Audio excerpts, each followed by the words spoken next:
Hello everyone, and welcome to another edition of Executive Focus. I'm Macomb County Executive Mark Hackel. My co-host, Joelle, Lukasiewicz. We're here today to talk a little bit about the fishing opportunities in Lake St. Clair and kind of in the Great Lakes system, but in particular Lake St. Clair, which is not really considered one of the Great Lakes, I guess, in the systems, but in Macomb County, it is our Great Lake. And with us today to talk more about that is Gerry Santoro from Planning Economic Development Department and Jim Francis. He apparently is the senior fishery biologist with the Michigan DNR. Great. Welcome both of you to being on our program and kind of sharing with the public a little bit more about fishing opportunities in and around the Great Lakes, but Macomb County's Great Lake, that being Lake St. Clair. Great, so thanks. Jim, a little bit about your background. We know a little bit about Gerry, but kind of want to get a little bit more about your background and how you got into this. Well, I grew up around Lake St. Clair, started in St. Clair Shores, got my degree from Michigan State and went down to Ohio State and got a master's degree working on Lake Erie. So I've got quite a bit of Great Lakes experience. Worked on Lake Michigan for a while for Wisconsin DNR and Indiana DNR. So I got quite a bit of fish background, about 20 years experience now. Well, we're glad to hear about the Michigan State experience. Sorry about the other Yep. school. That you I knew that was coming. So I had to. I couldn't miss the opportunity. That was an easy one. Too many listeners out there, you know. There you go. But again, your experience with the DNR in particular here in this area, this region, how long have you been here? I've been here a dozen years now. We cover southeast Michigan. We're set up by watershed, so basically anything that drains towards Lake St. Clair or Lake Erie covers our area. So we cover the connecting waters, Detroit River, St. Clair River, and all the inland waters as well. So it's a pretty big area we cover. And you're specific to fish type issues? Are you into like the watershed as well? I mean, what does it you specifically do from the DNR? Yeah, I'm with Fisheries Division. Obviously, you need clean water to have healthy fish communities, so it's all connected. We've got a number of different divisions within DNR, and we all work together to maintain a healthy environment. Well, one of the first questions I got to ask, have you seen over the last several years that the water is getting cleaner? Is it more of a problem? And are the fish safe to eat? Because a lot of people ask that question. Absolutely. When a news story comes out. That's always, we've got really good fishing. When people catch the fish, that's typically the first question we get. And we do test the fish regularly. And the general trend in the Great Lakes is that the contaminants are declining. The fish, we put out health advisories with the Department of Community Health. And what that tells you is what fish, your body can process toxins.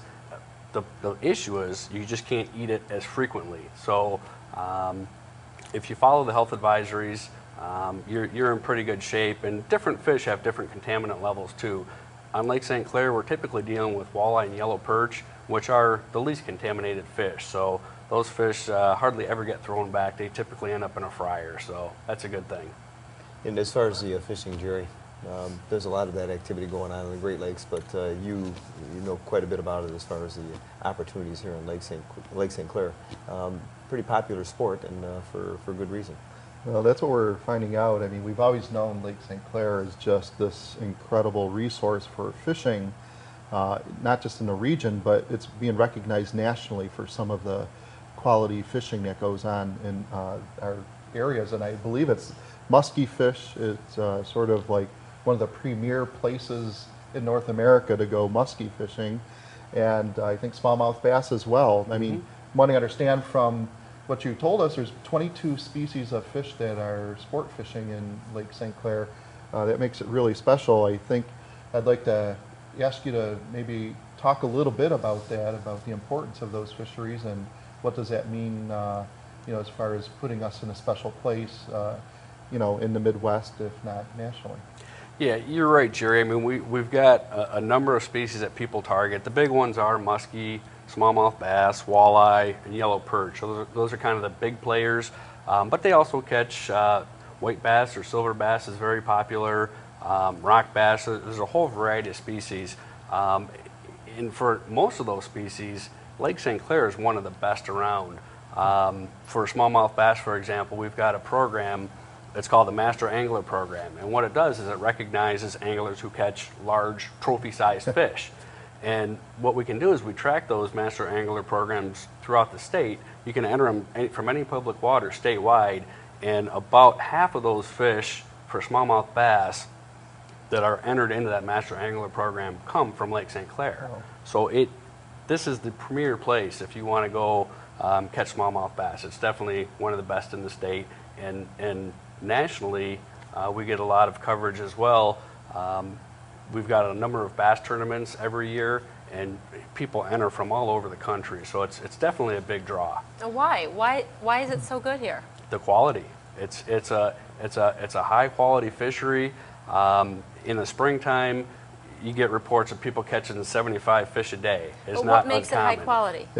From what I understand is that it's a shallow lake, and we have all of Lake Huron coming down through the St. Clair River, through the flats, refreshing the water in Lake St. Clair every, 3 to 8 days is what I understand the refresh rate, which is exceptional for any lake and makes it very, very rich in nutrients. And I think that's why the fish do so well. I don't know if there's other reasons, but Yeah, the question of why is the quantity and the quality. These are really high quality fish too. So it's you catch a lot of big fish, and that's what really drives anglers. They enjoy that.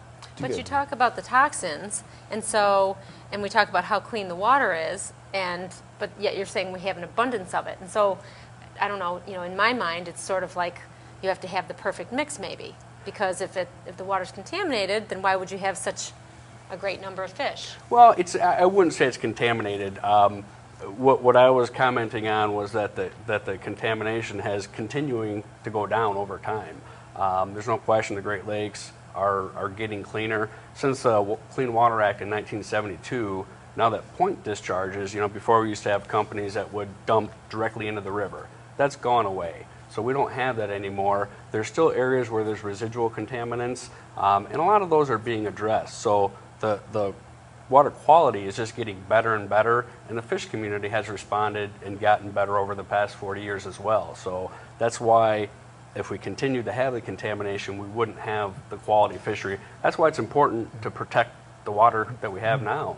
from what I understand is that we're seeing fish returning up the Clinton River that we haven't seen in a long time. Yeah. There's documented sturgeon Yeah, now running up the river, and steelhead, of course. Absolutely. And, anything else that's worth mentioning, or what's the significance of that? Again, I think it goes back to the water's getting cleaner on the Clinton River. We've got good walleye runs. We've got sucker runs. We get perch that move up there, smallmouth bass. So that's the other thing to keep in mind, is that it's important that Lake St. Clair is connected to all these tributaries as well. So we need to keep everything healthy to keep the lake healthy. And I do understand that we do have a couple of streams in the Clinton River watershed that are now considered cold water fisheries, including the North Branch, part of the North Branch, the East Pond Creek, and Stony Paint. Is that correct? Paint Creek is probably the highest quality one we've got in the Clinton River watershed, and we manage it for trout, which down here in southeast Michigan, we don't have a lot of cold water streams. So it's a really special place, and the fish are just doing fantastic there. It's primarily a brown trout fishery. So do you stock it all? I mean, do they stock the lakes, Lake St. Clair or the Great Lakes? That's a really good question. We do stock some of our waters. The interesting thing about Lake St. Clair, we've got tremendous fishing pressure down here, and part of it is because we're in a metropolitan area. So we've got a large population, we've got a great fishery, it gets a lot of use. We don't stock Lake St. Clair at all, which is in big contrast with Lake Michigan, which is primarily a salmon fishery. We spend about 1/3 of Fisheries Division budget on raising fish, and none of those go into Lake St. Clair, which is actually a good thing, because that means we've got a healthy fish community that's reproducing on its own. It's doing really well. What about winter fishing? Is it still a very popular thing? Oh, I was just going to say. Winter You fishing. The ice year-round. fishing, right. Winter fishing is We've big. done Yeah. a few stories on that. It's always complaining about the ice fishing Well, going I off mean, on it's an got ice Just look out at the lake any given day in It's past got to be January. good, And because people- you see everybody out there in the middle of winter, Amazing freezing, how many fishing. people out there. They can't find a place to park along the shoreline. You're right. It's great. It's phenomenal fishing, and the winter fishery is fantastic, and that's primarily people are targeting perch, but that's a huge part of the fishery. Absolutely. Is it better in the winter? Do you see it growing? Is it?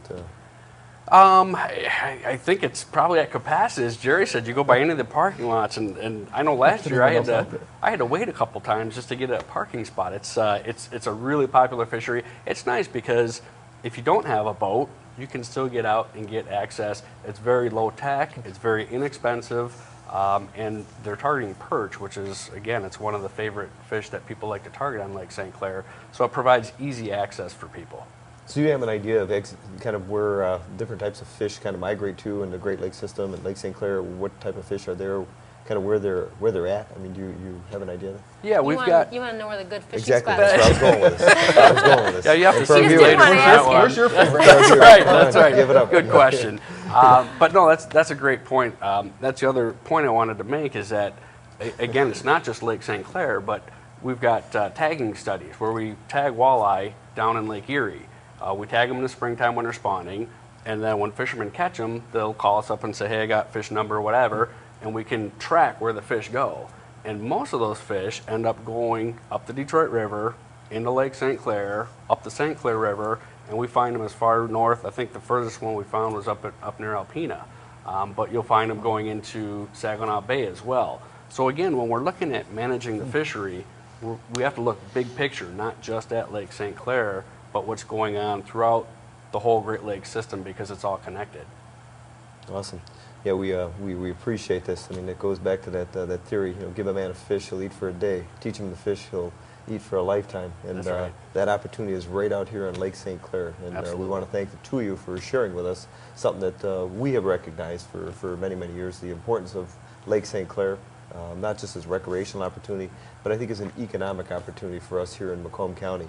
And knowing, you know, the type of fishing that goes on year-round, I think is important to those of us that need to figure out how do we establish this as an area where we grow that lake in numerous areas, in particular recreational opportunities. So thanks both of you for being here.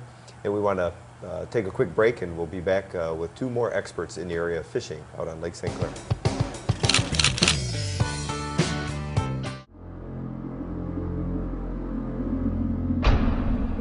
You think you know Macomb County?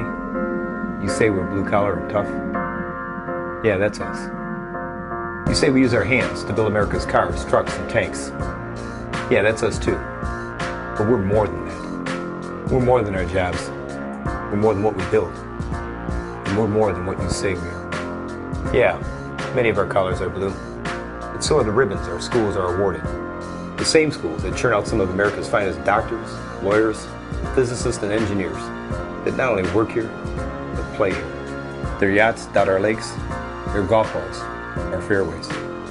In an ever-changing world, there must always be a constant, a place to call home. I live in Macomb County. It is my home, and it is constant.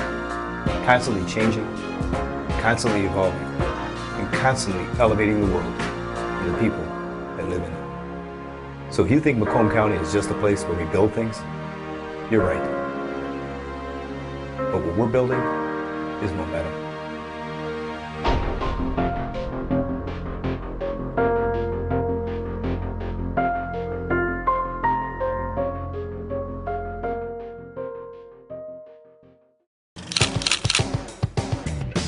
Welcome back to the second segment of the Executive Focus, continuing and talking about some of the importance of fishing out on Lake St. Clair.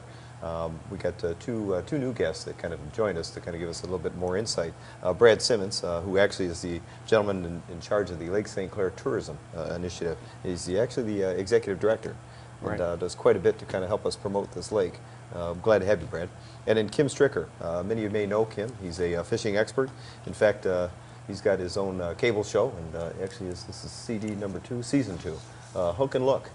He's got a CD out there, so if you have an opportunity to rent that, buy that, I'm sure this is a promotional opportunity for him, and he is glad I plugged it. There you But I'm glad you're on our show. I used to have a show, and I got a video. It was back in my day when it was called Hook a Crook. Back when I was a sheriff. You know? Right. Okay. Different kind of fish. But again, we appreciate the two of you being here. pleasure. Kim, very interesting having you on the show. Your experiences in fishing, I got to imagine you have quite a tale to tell us about your thoughts of Lake St. Clair and fishing opportunities. Well, there's no doubt about it that Lake St. Clair, from a bass fisherman standpoint, Lake St. Clair is a world-class smallmouth fishery, and the people here, the residents, don't realize what's in their backyard and the asset that you have here. You were talking earlier about what makes it so good, and they don't stock it, but it's such a tremendous spawning grounds for so many different species of fish. And one of the influence of invasive species was the goby. And when the goby came in, a positive side of it is such a tasty little bait fish for smallmouth. And the size and the quality of the smallmouth is just fabulous today. And I'm a 27-year veteran of the Bassmaster and the FLW Tour.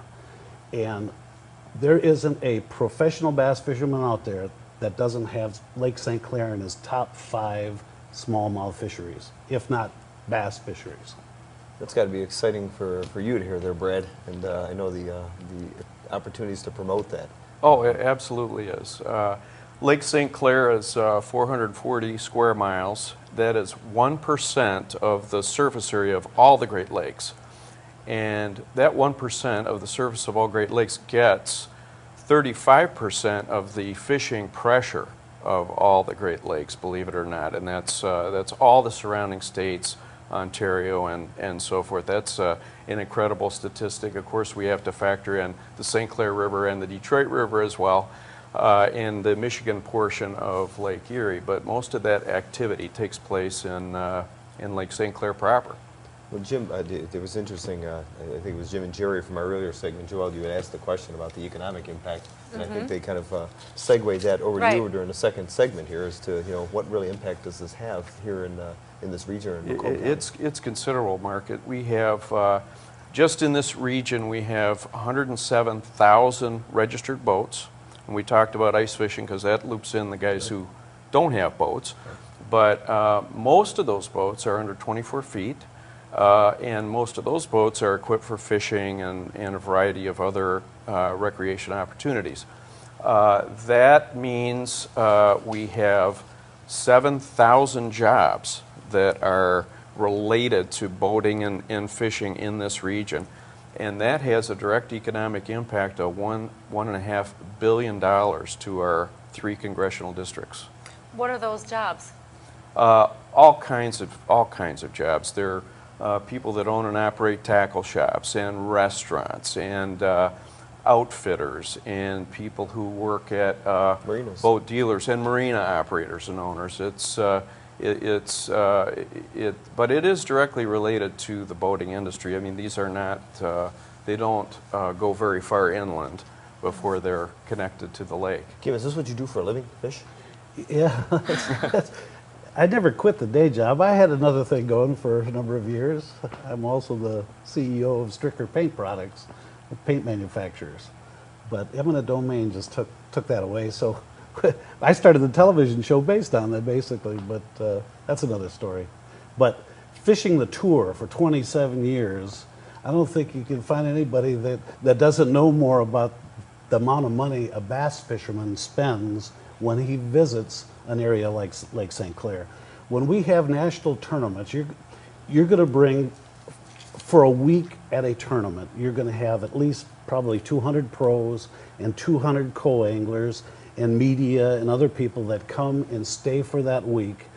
I know that I would spend probably at least $600-700 in a hotel, $40-50 a day in food, gas. I mean, out here on Lake St. Clair, you're running all over, so you're going to use a good amount of gasoline and everything that goes with it. And that's just during the tournament. The pros come and pre-fish a week before they do that.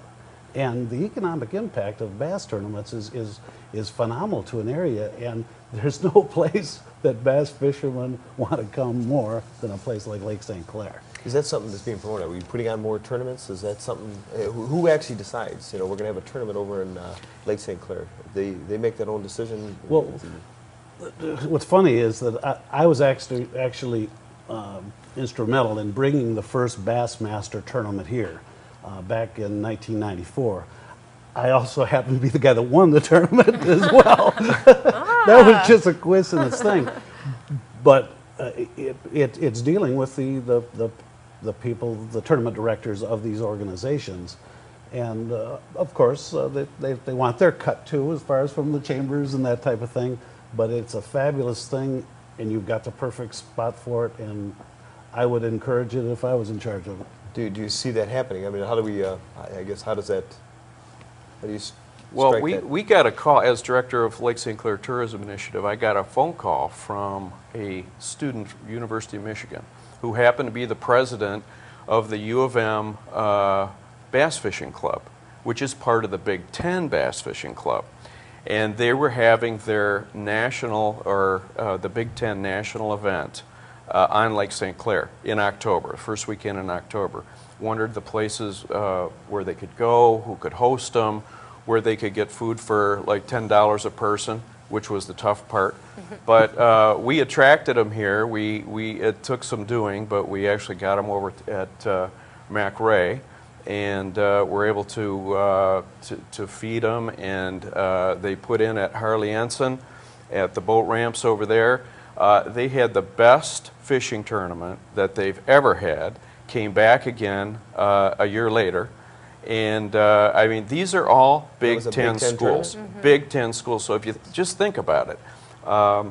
So we have Michigan State students, most of whom would know about Lake St. Clair, but Northwestern, Purdue, Ohio State, Penn State, all those people were experiencing Lake St. Clair for the first time, and they just had incredible things to say about our great asset. So we made believers out of them. Is there a breakdown as to what part or how much profit or economy is derived from these type of fishing expeditions? You know, that's a great question. I think that there would be huge opportunity. Just intuitively, I want to say it's significant, and based on Kim's own expenditures when he was on the professional circuit, it's considerable. But we know we have Lake St. Clair's host to the Southeast Michigan Walleye Association. We have the Ontario Muskie Association. We have many groups, clubs, associations who themselves host people from out of state on the lake. And it's not tracked per se by segment, but it is significant, and we're just at the beginning of telling the story. Right. That's the other thing, is on our website, which is tourlakestclair.com, we have a fishing tab, and on that tab we have a weekly fishing report, so we let people know what's hitting where, and we're associated also with Lakeside Fishing Shop in St. Clair Shores, which is one of the best local outfitters since the early 70s, and a tremendous amount of local knowledge, and people just come, they get that knowledge, and they go out on the water, and they come back, and they're never disappointed.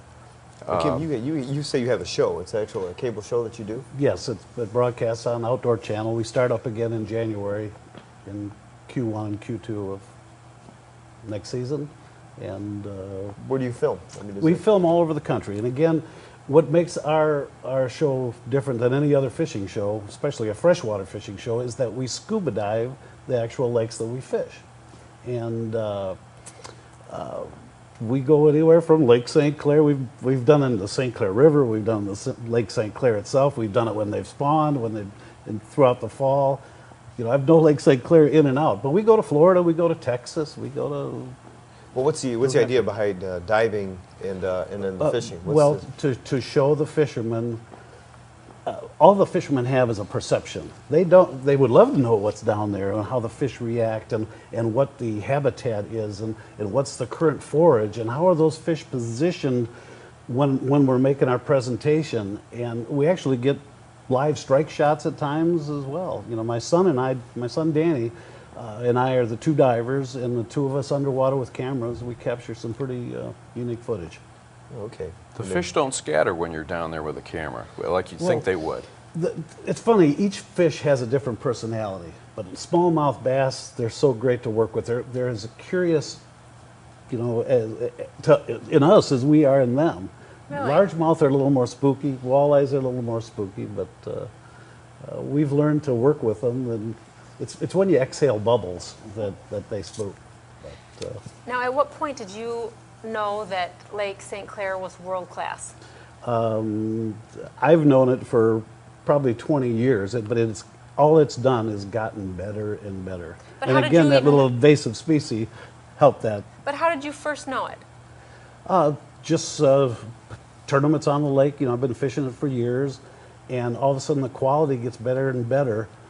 But then I brought a national tournament here, and I remember Hank Parker said to me, he says, "You sure you want to bring a tournament here? Because people are going to see it, and people are going to want to come." And they've been coming ever since. It's just a lot of people don't know it. That the pop. It's so Why were they worried popular about now. people coming after that? What was the Well, concern? no, I'm just you want to worry It about. better be good. Well, it's just you want them beating on your lake that Oh, you. okay. Fishermen like their sort of secret spots. I think over the years, that's one of the great things. I grew up in St. Clair Shores, across the street from Lake St. Clair, and I used to walk down to the VFW dock at the foot of Masonic, and I would fish, and I'd catch sheephead and bullhead and the occasional perch. That's all I caught, and this is in the late 50s. So now, if you were to go out there, you would catch almost anything, including musky smallmouth, largemouth, and the water clarity is so much better. It is just an awesome, awesome fishery, one of the finest in North America, bar none. So even though fishermen and fisherwomen like to have their secret good spot, is there potential possibly to have bring in more business as far as the economy? Absolutely, Or you want to, but absolutely. you don't? It's, No, I think we do, from a tourism perspective, we want everyone. And we think that the awareness is just beginning in terms of this world-class fishery that only we know about.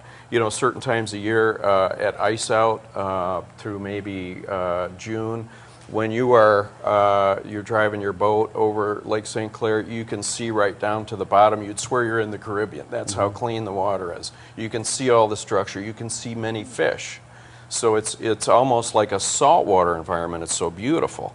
But then when you throw a line in the water and you know where to go, and you can find out readily enough from your local expert, that's when you're really impressed, because you've got action, you've got big fish action, you've got some of the largest smallmouth in any of the Great Lakes, you've got trophy muskie.